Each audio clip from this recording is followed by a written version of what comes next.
اس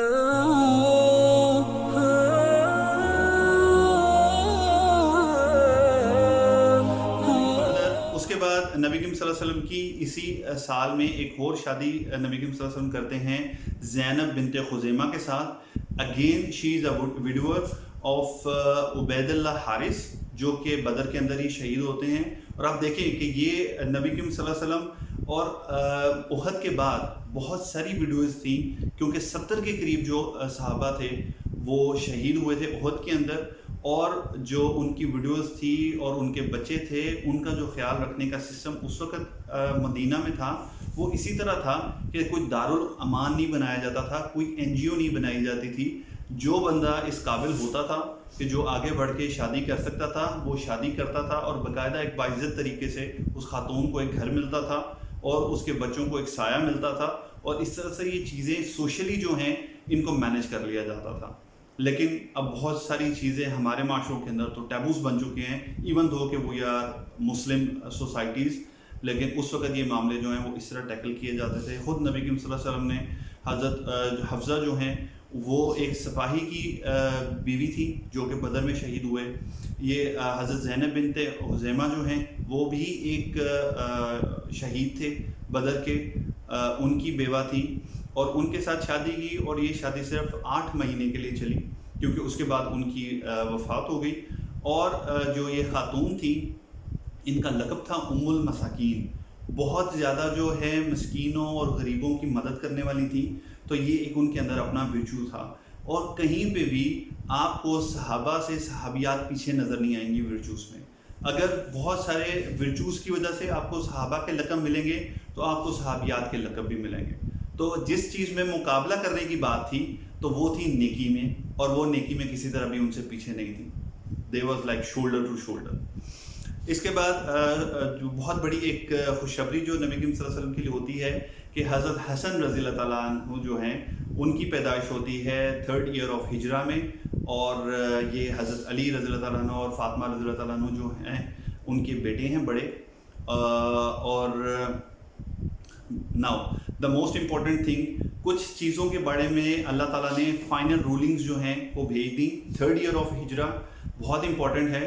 اس کے اندر اللہ تعالیٰ نے ریویل کر دیا فائنلی کہ ڈرنکنگ اینڈ گیمبلنگ ان 2 چیزوں کو بالکل اللہ تعالیٰ نے حرام قرار دے دیا.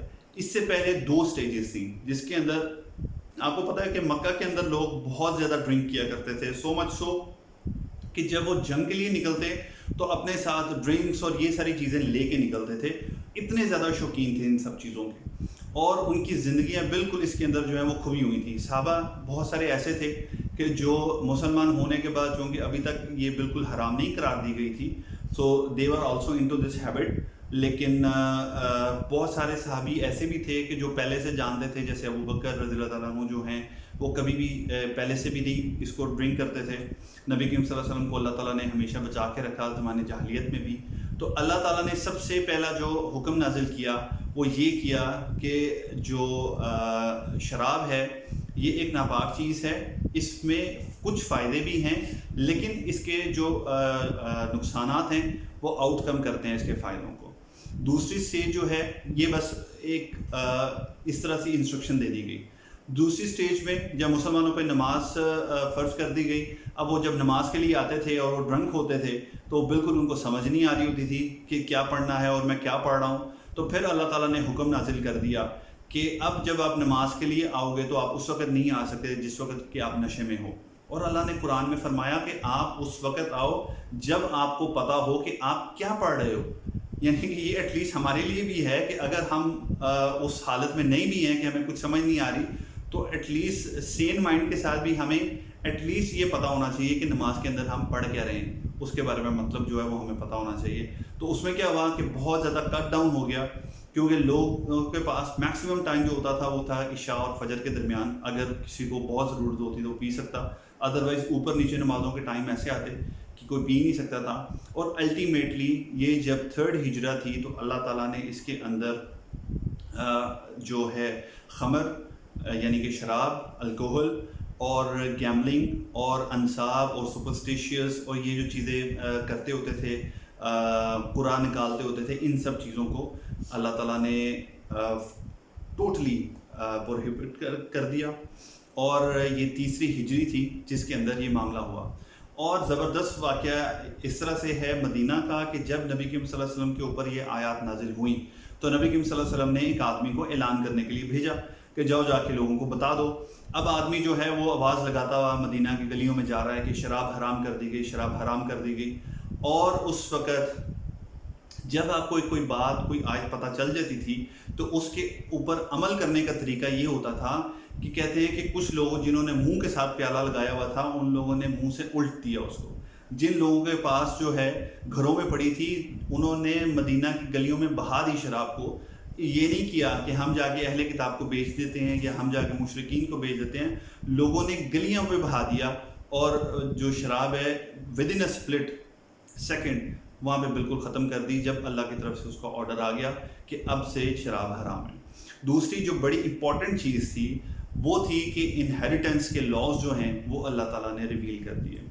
اور this was the first time کہ عرب کی عورتوں کے لیے آنرشپ کا کوئی کانسیپٹ جو ہے وہ ان کے سامنے آیا کہ اس سے پہلے ان کو کیا آنرشپ ملتی، وہ خود ایز اے کموڈٹی جو ہیں وہ ڈیل کیا جاتا تھا ان کو.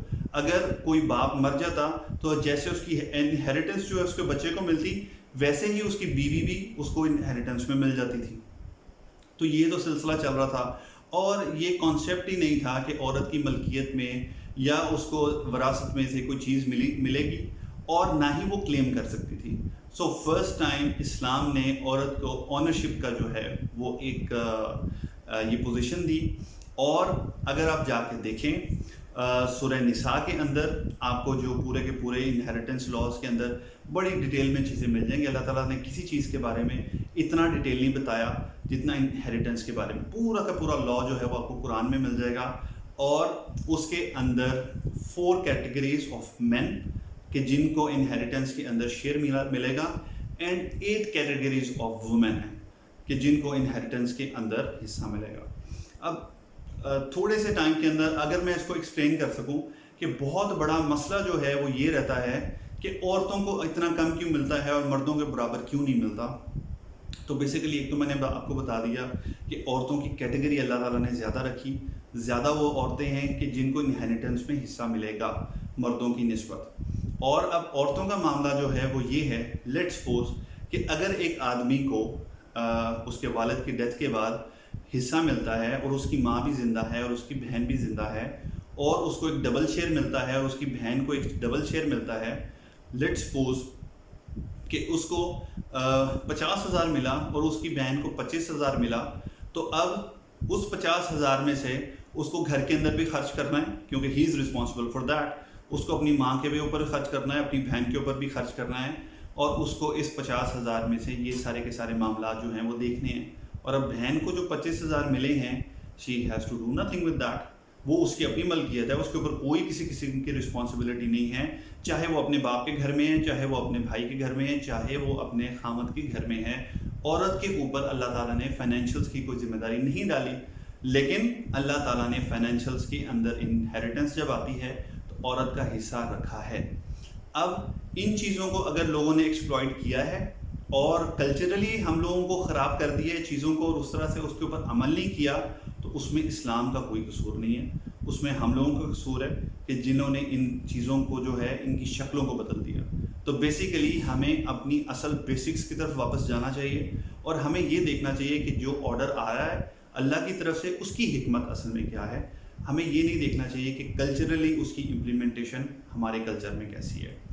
تو یہ کچھ چیزیں تھیں جو 3rd ہجری میں بہت بڑی امپورٹنٹ تھیں، بہت ضروری تھا ان کو مینشن کرنا.